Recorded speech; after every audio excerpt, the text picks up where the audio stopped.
London is like a microcosm, and it exacerbates that because everybody's come with a dream. Yeah. Everybody's here on a mission, and it's very difficult to be purpose-driven and people-centric. You are locked into another episode of Meg Talks, the people's platform home to queer POC millennial conversation. Big up yourself if you're locked in for the first time. Listen with your people, your community, your gang, and manners and respect if you're locked in for another episode, man. You know, I fucking appreciate you. You can tune into every single episode on Spotify, Apple Podcasts, Google Podcasts. We're all over the place, but just head over to Meg Talks Online on my Instagram. And yeah, you can just hit the link tree and find your platform. Anyways, I am here with DJ, rapper, model, and host, Roxxxan! Hey. Bo, I don't know what to do. Bo, I don't know what to say to them things. Right, that was a lot. Thank you, I appreciate it, man. It's nice to be here. Good to finally link up. Yes. You get me, gang. Yeah, man. Hey, listen, we're getting straight into this shit. Listen, I got ask me anything. All right, so firstly, we're going to do a little verses, yeah? Shit. Because, listen, we got a music connoisseur in the building, so it's only right that we kind of... I'm old school. Yeah, listen. Okay, cool. Just, you get me, all this new... Yeah. Man, them doing up road, I'm just in here sitting on code. It's not my thing. Fam? But I respect it. You have to, innit? Yeah. But, so I've got to take the opportunity because, you know, I'm a music lover. So let's get into the verses. So firstly, let's go. Erykah Badu versus Jill Scott. Do you know what's mad is?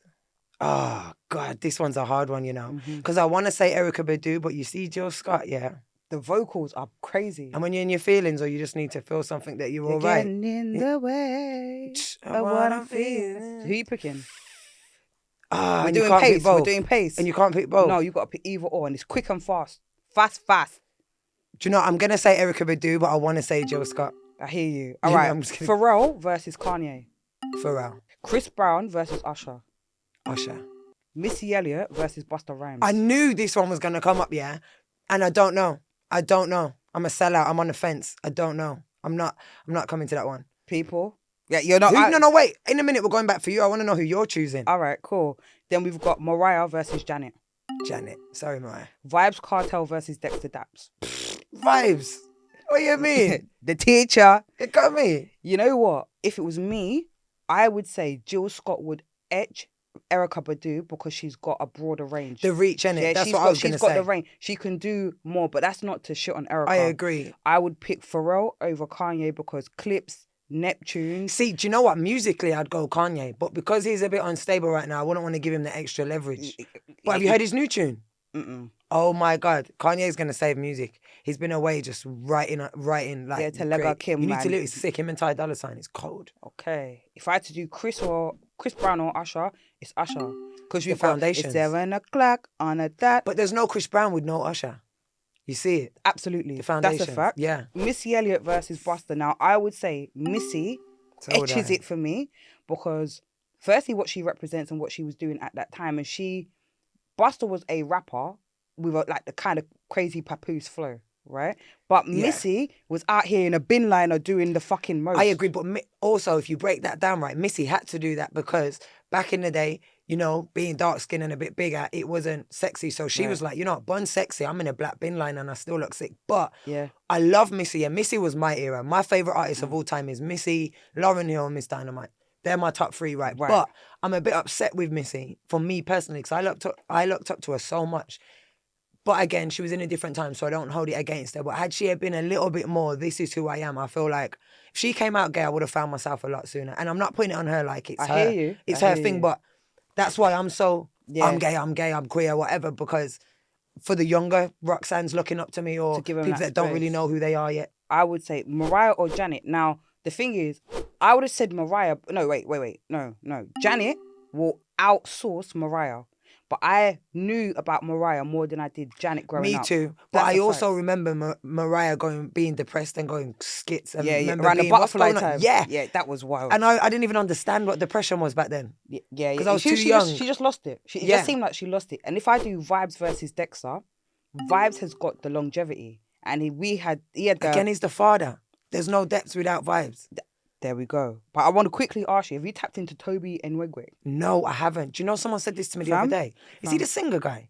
He's African, right? African brother. He's always around his wife and his kids, and his wife makes music. I like him already. And he's got a team of musicians that he creates. Is he the one that sings, you know, I want you every day? No. Yeah.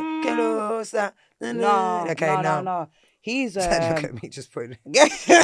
No, I'm gonna put you on. Yeah. Please send me the thing. But I want to ask you, in summary, to describe your career, because in the intro I kind of outlined some of the where I am today, or what I'm trying to do. Yeah. But I just want you to unpack it. It's been mad. How would you describe your career and the highlights?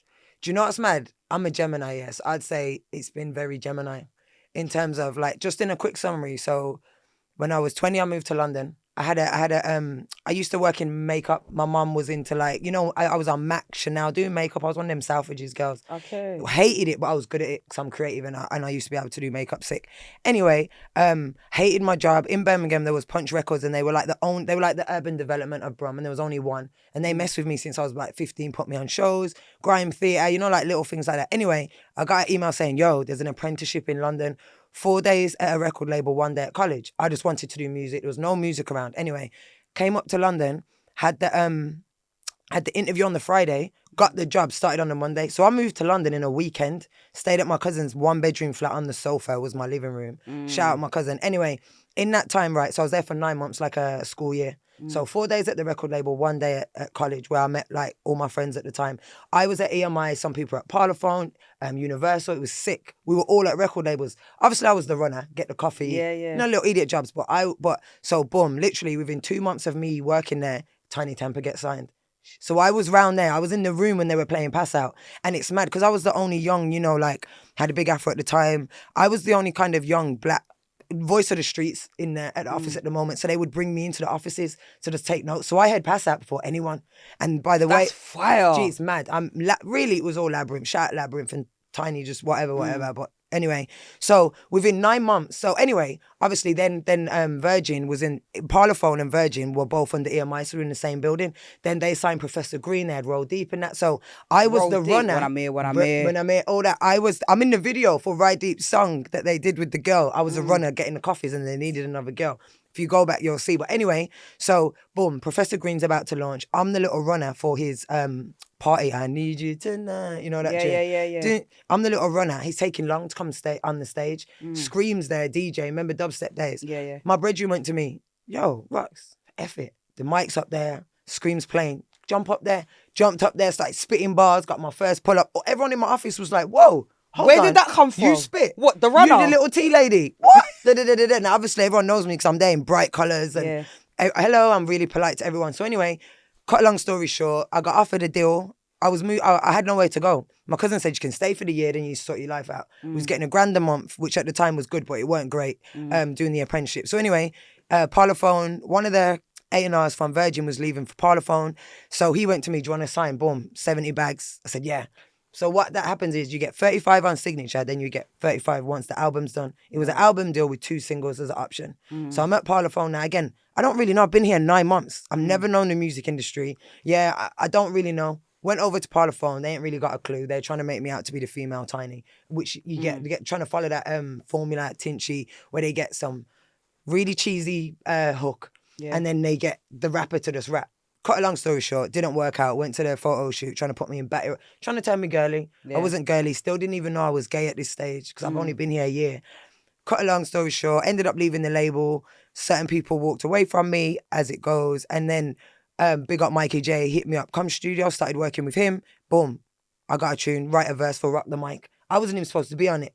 One Extra had all the girls, Lady Leisha, Miss Bratt, everyone. And big up Mikey. Mikey went to me, come studio, write a verse for this. Put me on it, One Extra. We're like, who's this girl? That's how the Roxxxan train started. And then since then, I've just been trying. But again, money started getting low. You know how this industry. So I've always been very humbled very quickly. So my high was getting signed. Then it didn't work out. It went back low again. Then Mikey J hollered me and put me on Rock the Mic. Had one of the best verses on it. Was grateful. Then again, life kicked back in. So then I started working at Nighttown. Yeah. I'm at Nighttown now. My girlfriend's in a girl band. People are coming in there like, why are you doing at Nighttown? Why are you working? You're Roxxxan, thinking that. Like, I've always been humbled. I've always worked. And then that relationship broke up. Then life kicked in. My nan died, God bless her. You know, like just life. Remember, I'm 21, 22. Life is happening. It's a lot. Finding out I'm gay, getting heartbroken, spending more time with gal than I am in the studio. You know, all of that. Then all of a sudden, I'm the new gay on scene. You know what that's like? Hype. And I got a Birmingham accent and I'm a rapper. People never chose me. You know them, like, obviously, when I was dating boys, I was always the last pick because I was the tomboy one. Right. Where with the girls, it was like, your first pick. Who is? Not even first pick, but it was just a bit like, raw, I'm getting attention. Didn't know how to handle it.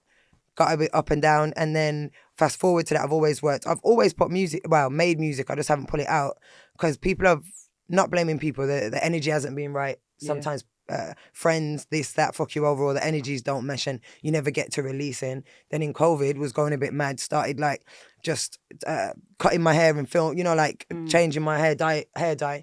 And then Schwarzkopf said to me, would you come for a casting? I was like, yeah, of course. Then got the advert. Then from there, got Sweaty Betty. And then the modelling just started to take off. But I still don't have an agent, which is mad. People still won't sign me. But shout out Rankin. I did a Mercedes commercial with Rankin in Dubai, who Rankin is like the top photographer of the UK. You know that picture of Kate Moss where she's like that? Yeah. He took that. So when you see it on T-shirts, that's his royalties. He's getting that, so he's massive.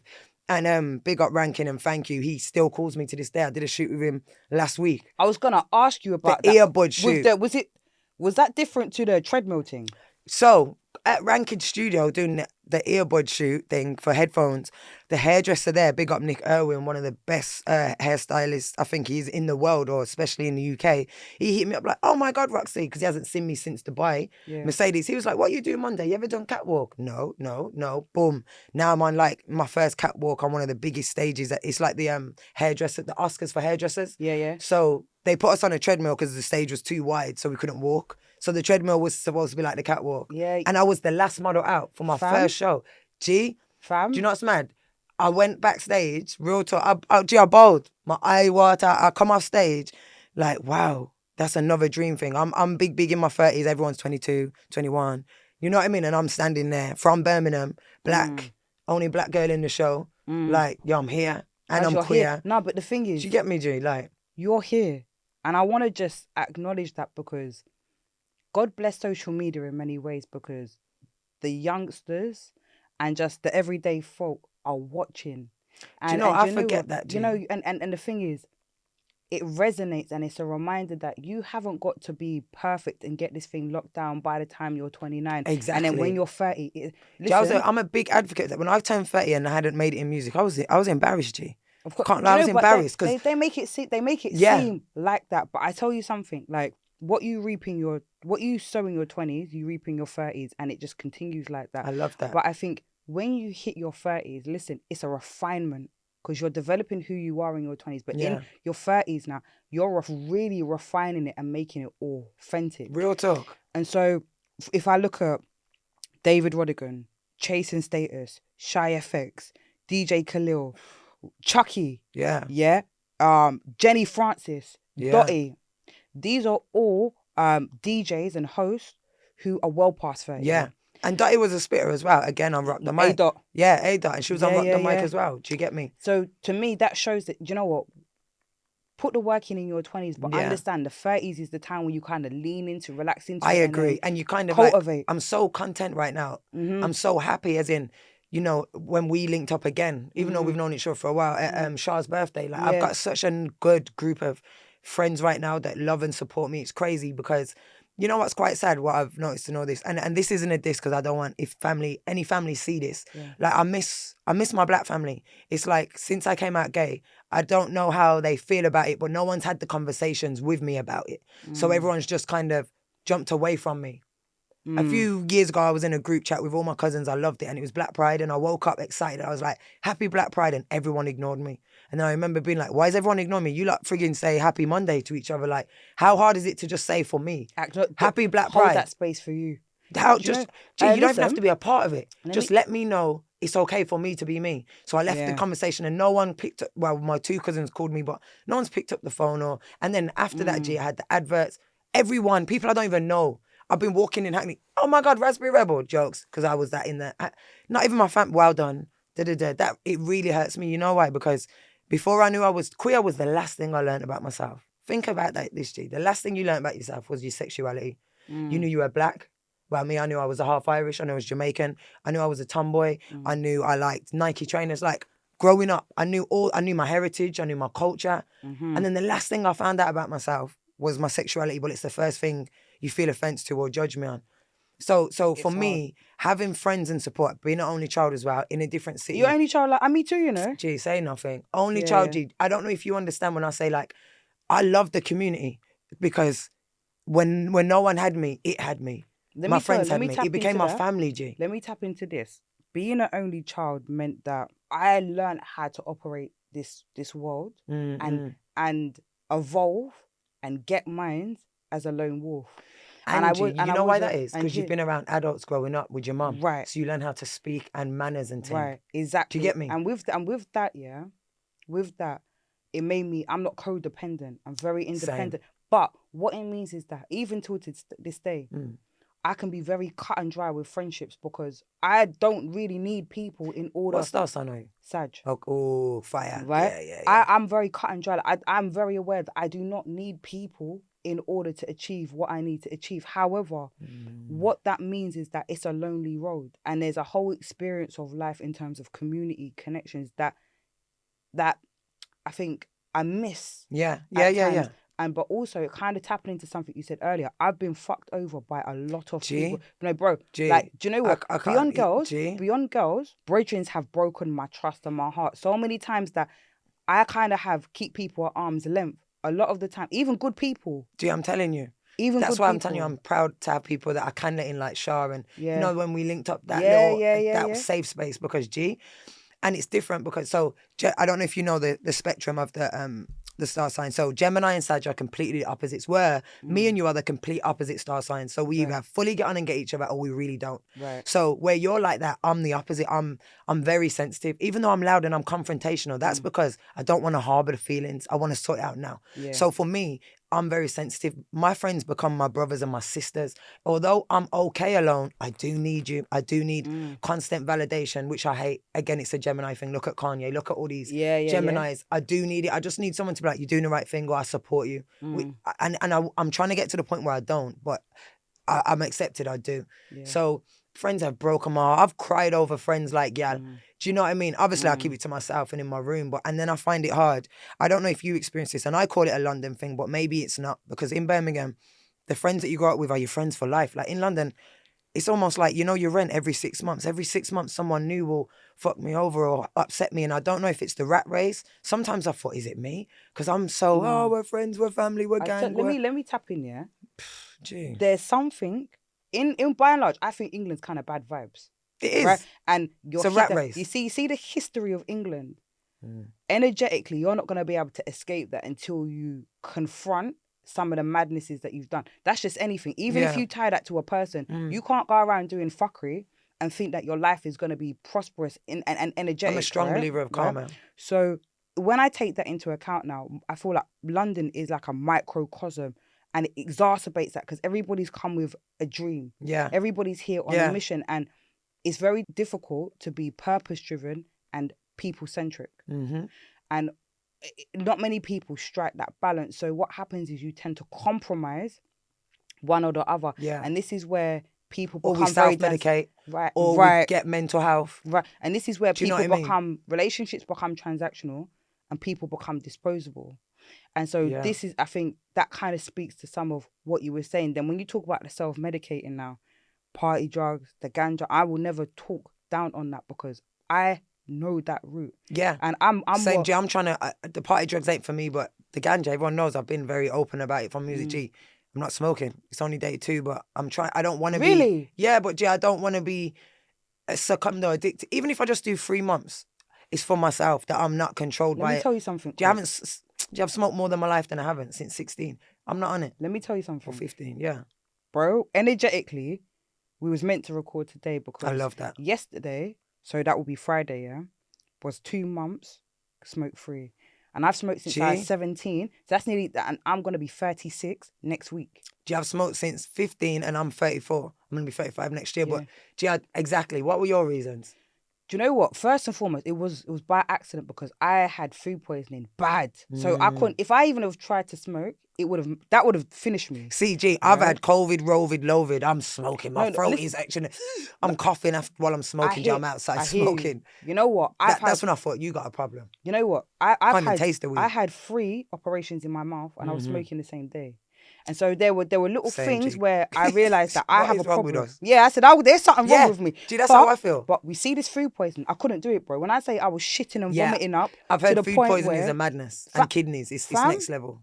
There was no way. So by the time I recovered, I was at 4 or 5 days without smoking. And I said, the 4 or 5 days is the hardest period. Since I'm here, let me see how far I can stretch it. And then day by day, I started to really feel the benefits. Right now, two months in, I'm locked in, bro. Like I can't at the gym. See, I'm it's up the 20%. gym thing. At the gym, I'm up 20% with my performance. Wow. Right. This week has been an incredible week for me. So we got our Spotify wrapped up. Back. The podcast. Big up to all of you lot that support. So I still got this blue on my hands. We've got we're plus 54% growth this year. Right. Put some claps in. And let me tell you something as well. This week I had to go to the board, right? Because I'm head of HR, we're in a senior exec team. It's a lot of pressure. Yeah. And the board, for anyone that doesn't understand, they're not employees. They're the ones that oversee the senior execs to make sure we don't run the ship into the ground. Got you. So I had to have a big meeting, present. But got you, man, that you're even in these spaces, G. Fam, it's like basically like a 12-page report that I have to report on in front of these people, right? And like I said, I'm the only black person in this place. I'm the second black person in the company. And you're masculine presenting. And I'm out here. Do you get me? I'm being me. And the feedback, they're like, this is a young leader to watch. G, I'm so happy for you, G. Sorry, can we just do that? I love this, I love when my people win. And the thing is this, I've been growing, but I know that the report that I wrote, the way that I showed up in this space is because I'm mentally clear. And my thought process, the longevity of my thought process is a lot longer. So, but anyway, man. And I'm back in the studio. I want my brain back. I want to, do you know what I mean? It's different now. Because it is more about bars and vibes because I'm older. The hood thing ain't from, like, when I first came to London, it was, I've got things to prove, let me MC, let me jump on the mic. Yeah. I've done that. Everyone knows I can spit. I ain't got nothing to prove. But now it's more like, what I got to say? What am I trying to teach or what vibe do I want to bring? It's not so much as teachers and I'm not coming on a preachy one, but I like going out now. I like a little Amma, I like a little wine. You know them vibes, grown music, I guess. So I need my brain to think of how I'm feeling now. It's that alignment because you know what? If your mind is clear. But I'm scared to start feeling, how was it sleeping? Because I don't smoke that much, but it's the bedtime split. That was the one that scared me. So I'll be honest, I had insomnia for like the first 3 weeks. So I used to go to bed at 10:30 because I'm ADHD. I need that sleep. Yeah. And then my bedtime has now gone to about, well, at that time I was going to bed at around 1, 2. But after that 3 week period now, it's kind of averaged back out to maybe 11:30. But then the last few weeks I've been having crazy dreams, but it's things that I've not dealt with. Yeah. I've put them to a side intentionally because I need to focus on other things. But they're starting to surface, but I'm not intimidated by that because it just reminds me that, okay, Meg, you need to circle back around on some of these things. Yeah. It's more so things where our people have done fuckery and I've allowed them and I've allowed it and said, you know what, I'm not in your subconscious. And it's like, I'm not going to even rise or respond to this because there's all these other opportunities. Yeah. But I just need to sit with myself in a ceremonious way and have a conversation with myself about where I'm at with this and how I bring that to a close. Yeah. But by and large, the experience has been incredible and I'm not going back. Do you think you'd go back? I'm not going just back. About to say. Mate, there might be periods. You might be on a trip to Amsterdam where you have fun. Bridget, I might be at Rotterdam at the reggae festival 7 days and I have to. Yeah, little. But again, you won't be able to handle it. And you'll enjoy it again, you'll laugh. Bruv, Remember that first zoot when you're bossing up with your brethren? That's what we all want. The zoot will last about 2 weeks. But I want to ask you this though. Yeah, man. Do you consider yourself successful? And if so, why? And if not, why? Do you know what? Honestly, for myself, like how I feel intrinsically, deep down, no, I don't. I think I've done some good stuff, but I don't because I'm not where I want to be, and I'm trying to teach myself. But then I've been reading a lot, and success is what you make it. When I think about where I'm from, not that I'm trying to milk it, because big up my mum, she worked very hard, so I never went without. But where I'm from, I shouldn't be here. Like, I'm a little tomboy girl from Birmingham. Not that saying tomboy girls from Birmingham shouldn't make it, but I shouldn't be here. I slept on a sofa for 9 months. Do you know what I mean? Like, I have done things that a lot of people haven't. I did get signed. Regardless of whatever, a lot of people haven't. Even if it did or didn't work out, I did get signed up. I have worked with Mercedes and all these things, and I have to look back and say, I have to be proud of myself. I have to enjoy it before I get too old and I look back like, right, I actually did do a lot. I actually am out here trying to be visible for the next generation and stuff like that. Can I tell you something? My opinion. Yeah, man. Tell me. My divine, honest opinion. Yeah. Real talk. You are successful, and that's just my opinion. And you know why? Because of who you are. I appreciate that. It's because of who you are, and I'll kind of get into this in a little bit. But you've made a choice to be authentic and to be like, we could have. I was saying this to Alex. I could have flung on a miniskirt and had my titties them out. Yeah. Right. I could have done all that. I could have put on a blouse and a pencil skirt to bust through the corporate world. You know, it's funny. I did do that. Till I was like 20. But hear what? Look at who you are now. Yeah. And you had a moment where you said, hold on, that's not being authentic, because you didn't know that wasn't being authentic. You was doing what we've been taught to do. Yeah. This is how the playbook's supposed to be written. Then you said, actually, I got to put that aside to tap into who I truly am. Yeah. So just from that alone, you are successful, and it translates. I feel you. If you look at your socials, if you look at the interviews you've done previously, fam, there's no denying that. Then if you look at you're right, how far I've come. Do you know what? You know, because you're not where you are in your head, you don't feel it. And it goes back to social media, watching everybody else. But when I do think about it, like at 24, I was homeless, G. You know, I went... What, 10 years ago? Yeah, I was homeless. And I went into a Clisso, shout out Clisso in Stoke Newington. I went to their emergency. They put me in there with men and women, and then this guy came back from prison and he was just preying on me. You know them guys, but come someone, get in my room, and black man, to be my granddad. But you're right now, walking past, and one day I went in my room, and it's like he knew when I'd be walking past, he'd come out of his room to get to the lift at the end, and I was at the end and he was like in the middle. So it's like he knew my footsteps. Anyway, one day I mash up. Well, one thing about me, big up, and girls be careful, I never get mash up. I'll have a juice, but smoking has always been my thing, and you know. Anyway, one day I get back, I'm a bit tipsy, and I go in my room, and you can hear the doors are so heavy, then you always hear someone's door, you know, the fick. And anyway, I didn't do that. I just chose my door and tried coming with his willy out and things. But look, obviously, thank God on me though, had a little bat by my bed. Then that moved me to St. Mungo's in Mare Street. Mare Street, you know where the Iceland is? Above there, yeah. And then some woman died next to me, and I've got mad OCD and shit, and all cockroaches started coming in my room. So then they put me in shared accommodation. So I was quite lucky, as in, not lucky, but these things that happened pushed me forward. Yeah. Because I milked them, obviously. Like, yo, I got to do it, you know what I mean? And Willie out, and then they put me in all girls and this and that. So I was quite lucky to get my flat. Who can say they've got a flat in Hackney that they're looking to buy? Gee, I'm saving up to buy it. And you do you know what I mean? Like, I'm proud of myself. You're right, you know, G. And I did it alone. My mum's a single white Irish woman, loves me more than herself, but didn't understand me. Yeah. Didn't get the gay thing. She had one daughter. Do you know what I mean? You're not having kids. Then she thought I was going to be trans. Phoned me up crying, like, are you going to, no offense to trans and not to upset anyone, but are you going to cut your tits off? You know, ignorance, because she don't know it. Yeah. So that was hard. I went on my own. I know you're gay, but does everyone need to know? Bit embarrassed of who I am. Yeah. It only kind of got better once I got the Schwarzkopf advert. What? Are they putting a wig on you? You're lying. They want you the way that you are. Do you know what? And that's coming from my support and my family. Just to tap into that, I feel like... You get me, G? I can't speak for all parents, and I'm not going to, but there are a percentage of parents where you see that reaction. Yeah. They're scared. They're terrified. That's what it is, they're terrified for us, because they know, based upon the world that they've grown up in and what they've experienced, that this is going to be a hard road. And most parents don't want to see their child suffer. So what they do is they go into a reaction and survival mode where they're trying to drag you back. They're dragging you back to safety. But what we're saying is stand with me in the middle of the madness. Protect me. Don't drag me back. Don't bring me back to the safety, because that's your safety. Stand with me and protect me where I'm at.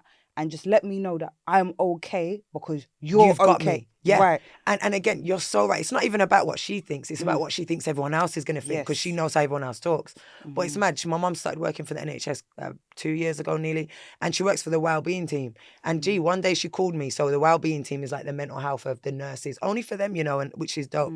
And she, a lot of people like are racist in the NHS. Imagine, so a lot of white women will say, I don't want that African doctor touching me. I don't want that Indian nurse. Look like I He's got a gay dead. man. So my mum called me in tears one time like, I'm so sorry that I haven't been there for you the way you've needed to me. Because she's got people, she's protecting other people. And it made her think, oh my God, my daughter's in London on her own, going through this. Like she phoned me and we both cried on the phone. And it was one of the best things ever, G. Don't get me wrong, she's still a pagan and she costs me every day. She calls me Peter Pan because I still wear trainers. I know that I won't grow up. But that was a big turning point for us. Reconciliation. It is, and it meant so much to me. Because you know what? Sometimes, So much. we can't expect our parents to change because no one can't expect me to change. 100%. Right? We just want acceptance, G. But it's those moments when it's like you fully understand, right? And you see me, and in this moment, we've got a mutual connection, and you're able to respond in a way that honors where I'm at and who I am. Yeah. And that is such a healing experience. Oh, and, G, it means everything. And if we're able to just have a catalogue of those moments throughout our life until our parents pass on, I think that's the glue that kind of holds us together in the world. Because me and my mum are wildly different. Because my uncle's gay. Yeah. So my mum used to go heaven and that when she was he, young. So he's always been gay as well. She was out there. My mum was doing bits. So she was in gay environments well before I was even thought of. Yeah. So that was a very good precursor in terms of the environment I came into. Yeah. She knew it. But as a personality type, we're very different. And that it took until my mid to late 20s. Is it just you and your mum, or your dad been around? My dad came in my late 20s. Yeah, so my dad, same. So it's me and my mum. So mum's mum, bro, sis, friend. Then she's mum on top of it. Right. Yeah. So she got to understand my personality type because she was always trying to keep me in a safe space. So don't do that. Don't say this. Show up in this way. All of this kind of stuff. But I'm like, this goes against the very thread and fibre of who I am. Because I'm a person that will stand on 10 toes down on who I am and what I say. And whatever the repercussions have to be. You probably got that from your mum. Do you know what the joke of it is? I'm like my dad. I've got my dad's heart. I've got my dad's mentality and my dad's spirit, but I've got my mother's heart. Yeah. Yeah, and that's all you need. And your mum was the one who was there for you. Yeah, so exactly. you know what as well? Your mum sees a lot of her in you. Yeah. And she wants to fight it, but she can't. And Same with my mum. And the thing is, there's things that my mum can't relate to in me that scare her because she associates that with prison, being excluded from the world, being rejected. That's not having generations access, though as well. and not having access to opportunities. But I'm saying, listen, if I make myself this placid person, at the end of the day, I'm not going to achieve those things. And understand that you were able to suppress certain things, and I understand why you had to. But as for me, that will drive me crazy. Yeah. I would lose my mind at the end of the day. I'd rather be hated for who I am than to be loved for who I'm not. I love that. And that is my honest thing. That's why I said I can ride alone. This is growth, you know, because imagine 10 years ago I'd be cussing my mum. Now she don't get me, but look how understanding we are. Yeah. And think, if you had a youth today, I'd be so scared to have a teenager going to school today with all the knives. The girls are doing OnlyFans or on Instagram being whatever, like, G, look at Sexy Red. She's leading the youths them.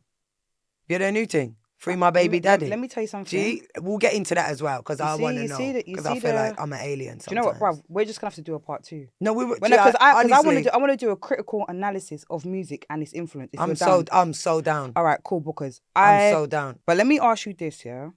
What have been the main blocks that you have personally had to overcome and work through in order to become Roxxxan right now? So I'll start from the start. Being an MC from Birmingham, because when I first, no one wanted to let a Birmingham girl in. Yeah. Or Alicia was here before me, you know what I mean? They had one already. Being a girl from Birmingham, then being a masculine girl, being masculine, presenting a tomboy, you can't, guys used to try it in the studio, but it wouldn't work. Do you know what I mean? Or I'm not pretty enough, or I'm not girly enough, or all of that. Then being queer. It's literally everything you see today, G. Yeah. Then being queer and being gay and coming out. And then what else? Like you said, not conforming, standing on my own beliefs and going it alone. Like friends, I've tried to do music and build things with friends so many times. And when it hasn't worked, I've always made out to be the bad guy just because I'm very confrontational. And I don't mean to be. And I know that scares people that aren't confrontational, but it's me. Let's sort this out. We don't need to break up. You have a side, I have a side. We can come to a mutual understanding. Do you know what I mean? Or, yeah, things like that. Okay. And you know what the joke of it is the things that you have explained is just you existing. Yeah. Because there's a lot of people that have to work through things that are more trauma-based or experiential-based. But this is just really on the premise of just existing in and of Literally itself. just existing. My dad was never there. I know it might come back for me later in life, but right now I'm all right. Linked up with him when I was 27. He done all that. Oh my God, look at my daughter. You're so amazing. Had me fooled. It's mad. I started calling him dad straight away. Never said dad in my life. Then went to link him 2 weeks later with my little brother, and he pretended to be asleep. Can see him. See, we're knocking his door, looking through the windows, and man's pretending to be asleep. I literally seen him go. Then 2 weeks after that, I got a text saying, I don't know how to be your dad. I'm so sorry. Do you know what? There's something just... I had to delete and block his number because every text message I was getting, I thought it was him. And then it made me think, whoa, this is going to come out later in life. But right now, I'm all right. Again, this is why I'm so down for the community, Jan.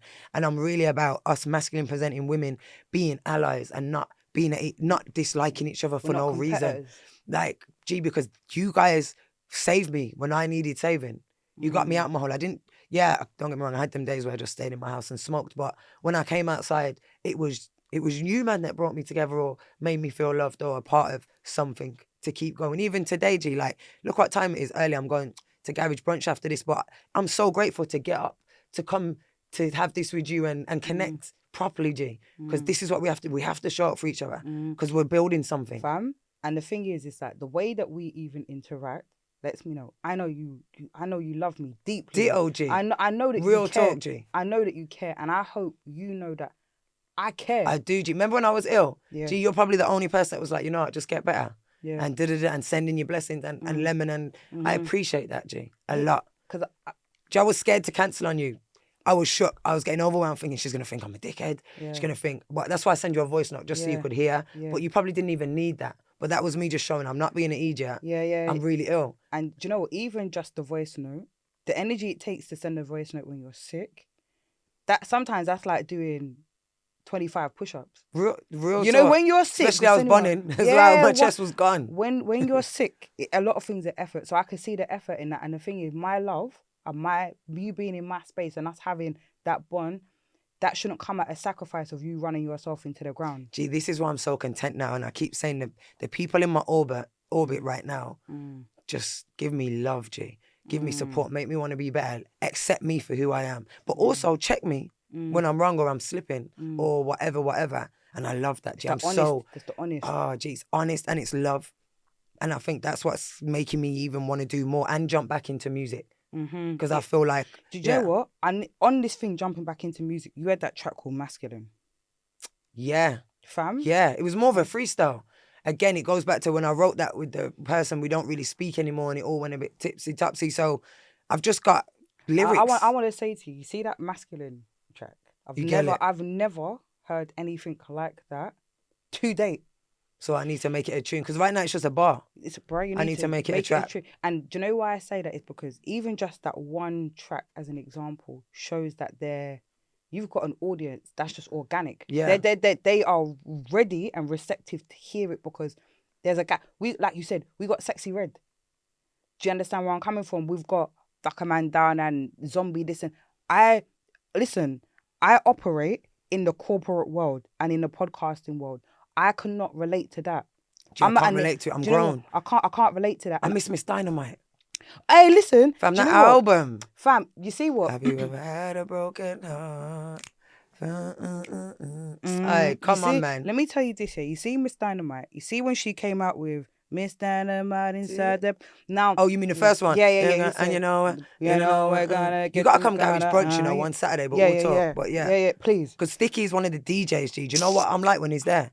I'm like King Sticky. And remember, me no want no blingy bling. Yeah. He produced all of them, G. Right? You see Killing the rocks, like... you see at that time, I knew she was cold because I rocked with the music. Now, it wasn't until last week, Tuesday, I was in the gym And I was on the way to the gym and I was like, I need something new because I listen to a lot of gets, a lot of gigs and stuff. And don't get me wrong, they're my favourite rappers. They're my faves. But energetically, that's not where I really want to be.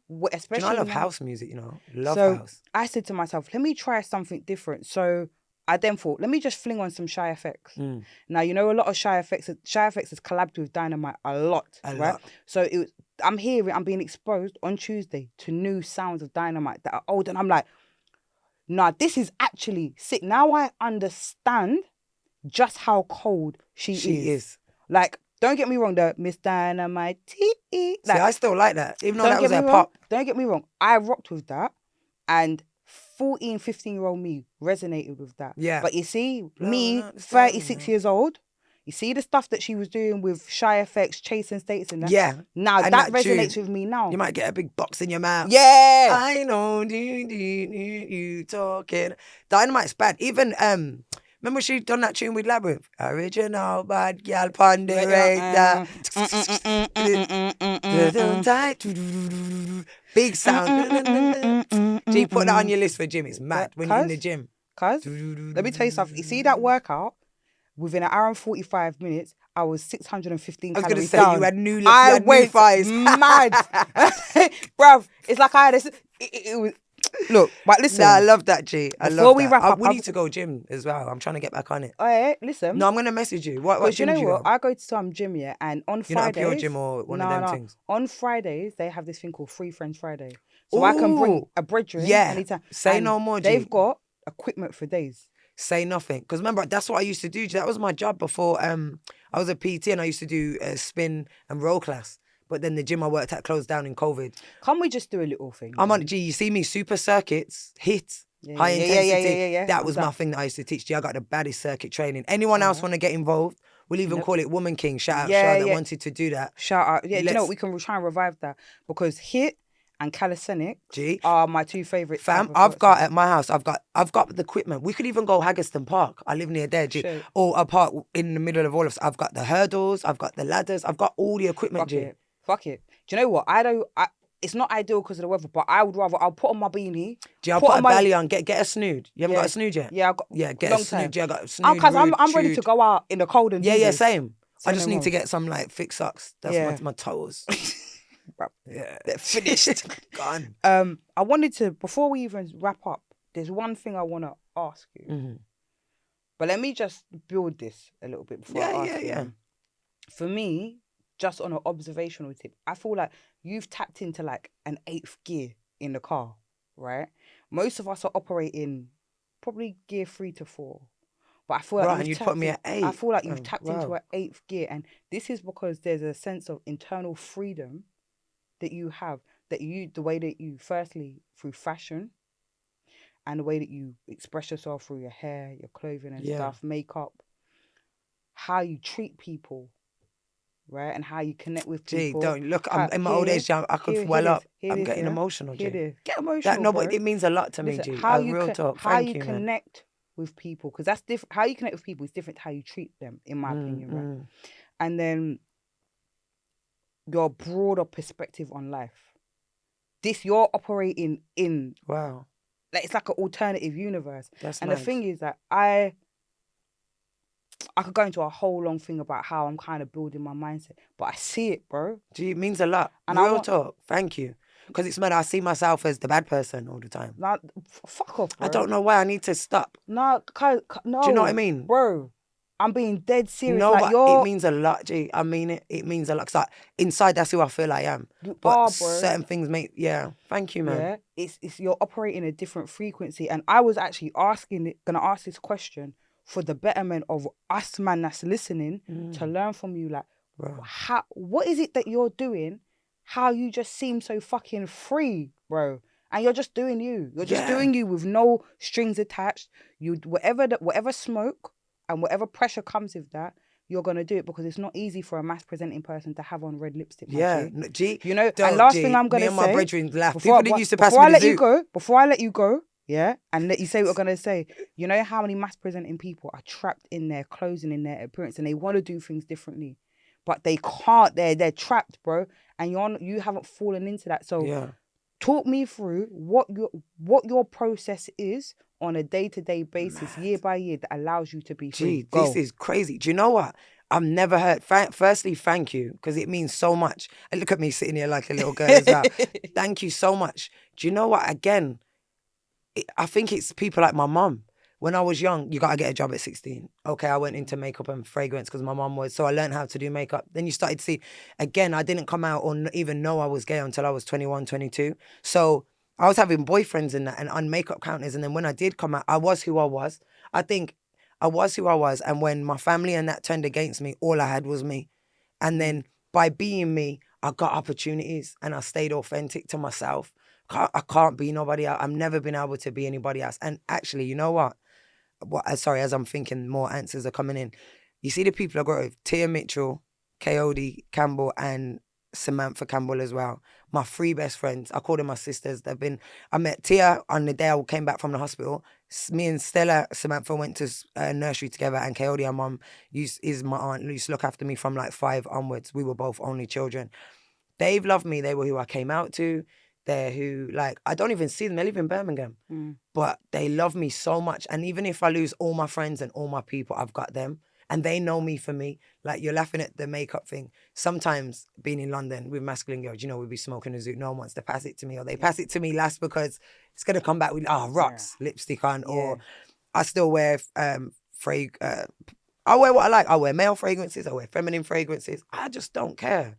And I think, like you say, with masculine women, maybe we should do a masculine masterclass where we get a lot of us together and we just talk, because not deading anyone, but even sexually, we're women. And don't get me wrong, you're not gonna, without being crude and stuff, you're not gonna strap me. That's just one of my rules and stuff. Big facts. But even now, when I first came out gay, when I first came out and had my first girlfriend, I was very feminine. We would do almost the same stuff to each other. And then as I've been pushed into the stud role, I used to let less girlfriends after, and people I was dating, less and less would I let them do things to me. And then my last partner, or who I'm seeing now, is like, what are you doing? You're still a girl. You still have the same sensations. So now I'm being a bit more open to what I like. And I think a lot of studs get put into a box where we have to be something. Or I think a lot of studs are confused, and a lot of them think that they're almost trans or have to be non-binary. Where, you know, I'm very big on, I am she, her. I'm just this version of she, her. Yeah, what are your pronouns? Do you know what? Are you still working it out? Which is all right as well. Do you know what it is? My thing is, I stand very strong in she, her. Yeah, because me my too. whole life and everything that I love about myself and my experiences came from being a she, her. Now, you see the they, them thing. I do get it. Because I was saying to Alex, I get it too. Because I'm a hybrid human. I right? love that. So with that hybrid human, that's where that can come in. But there's that whole they them thing has become very political in a way that I don't understand in many ways. And it's not that I don't understand the people and how they feel and what and the acceptance they want. No, but there's a broader context and narrative that I'm still trying to understand. So I can't throw myself into something that I don't fully understand. So it's like I could never jump straight into. It took me time to understand my faith. And I learnt my faith before jumping into the religion, because I'm not going to call myself something before I really understand the mechanism. So, Same. So that's why I say I'm a she. Going back to like my early teen years, my voice was deeper than this. And I used to have scruffy. I used to play with the boys football. If somebody told me I could become a boy back then, I probably would have. Where today, I love being a woman. So that already shows me that I'm still, every chapter of my life, I'm learning more and becoming different. So that's why, similar to what you're saying, I'm not going to latch on to anything yet without knowing how I feel about it properly. Yeah. There's beauty in duality. There's beauty in fluidity. Oh, there's 100%. There's beauty in having the ability to be whoever you want to be at any stage in your life. And I feel that the moment I tie myself to anything and become stagnant, I start feeling mad. Even like, let's say, take it back 3 months ago, I felt stagnant. Yeah. I felt like I wasn't progressing. And 3 weeks ago. And things weren't changing the way that I wanted them to. And then I realized that actually, okay, I need to kind of underpin what do I want to change and then start facilitating that progress. So I never really married myself to anything. Yeah. In that respect. And in them times there, you've got to work, because them times there are what bring your karma back to working and not being stagnant. Yes. Do you get what I mean? It's what you do in this downtime when you're not sure. You've got to work, because it's going to come back round. It's going to come back round. It's always going to, it's a cycle. I want to, before, as my closing question to you, I'm scared. But I'm ready. It's for the listener audience, Yeah. Big up listening How audience. can they protect themselves as their individual self, and how can they protect their energy? Wow. What would your This is such a recommendation? good one. Yeah. Do you know what my biggest thing is? I kill people with kindness. If I know you don't like me, I'm going to say hello to you first. I'm not going to be in your space and overwhelm you with my presence, but I'm almost going to rejog your brain to why you don't like me or why we have a problem. Yeah. Or even people that I've had arguments with over stupid stuff. I go up to and I say, do you know what? I was wrong for what I did. I just acknowledge my doing in things. And hopefully you acknowledge yours. And if you don't, that's okay. But I'm not going to brush it off you. Do you know what? Don't blame anyone for anything. Blame yourself and then get your closure.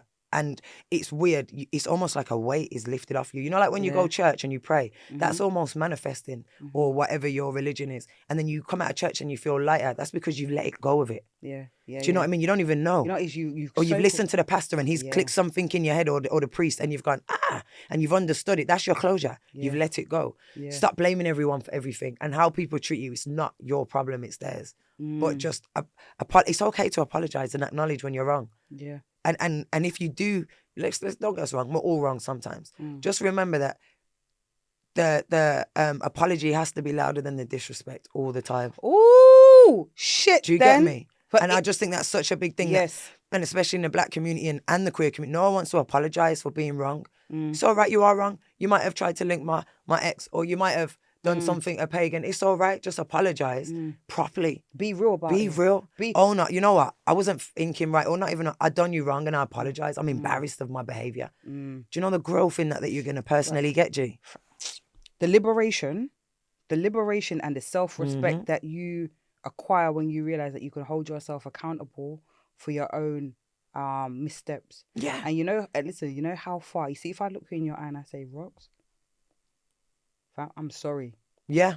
G? I'm sorry for the approach, the behavior, the mindset, and the impact.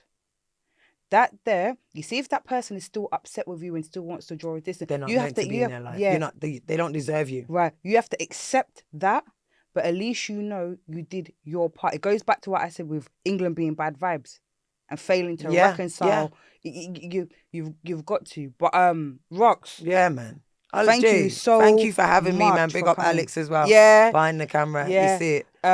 Plug your socials and where people can find you. Yeah. Boom. My name's Roxxxan. My socials are ROXXX, ROTRIPLEX.